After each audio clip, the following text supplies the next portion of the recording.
Faly'abudoo rabba haazal-bait, the meaning of Faly'abudoo, so let them worship.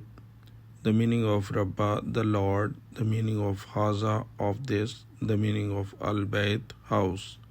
The meaning of the ayah, let them worship the Lord of this house, or therefore let them worship the Lord of this house, or so let them worship the Lord of this house. In return, they should worship the Lord of this house. Why have they taken idols for worship? All their prosperity depends on this house. This house was built by Prophet Ibrahim and Ismail Elehissalam for toheed, not for shirk. The favours of Allah on Quraish cannot be counted. If they have failed to worship Him for all His favours, they should at least worship Him for this one favour, that is, obviously, Allah has given them the economic prosperity. Secondly, Allah destroyed the people of the elephants who wanted to destroy Kaaba, while Kaaba gave them the superiority all over the world.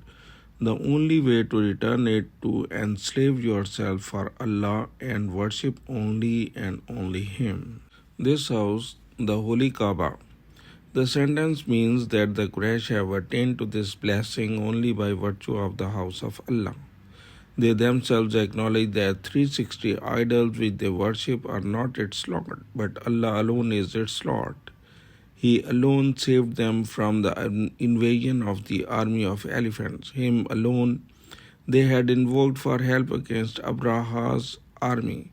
It was his house and keeping of which enhanced their rank and position in Arabia, for before they were dispersed and commanded no position whatever. Like the common Arab tribes, they too were scattered factions of a race.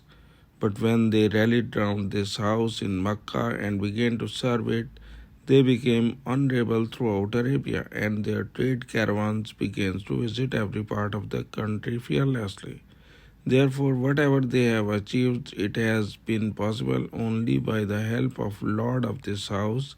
Therefore, they should worship Him alone. Having mentioned the divine favours, the Quraysh are especially enjoined to express their gratitude to the Lord of this house.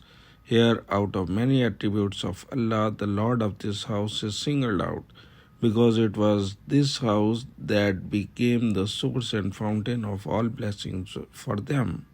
In Surah Al-An'am, Allah says in Ayat number 91, إنما أمرت أن أعبد رب هذه البلدة الذي حرمها وله كل شيء وأمرت أن أكون من المسلمين. Say, I have been commanded only to worship the Lord of this city, who has made it sacred and to whom belongs everything, and I am commanded to be from among the Muslims.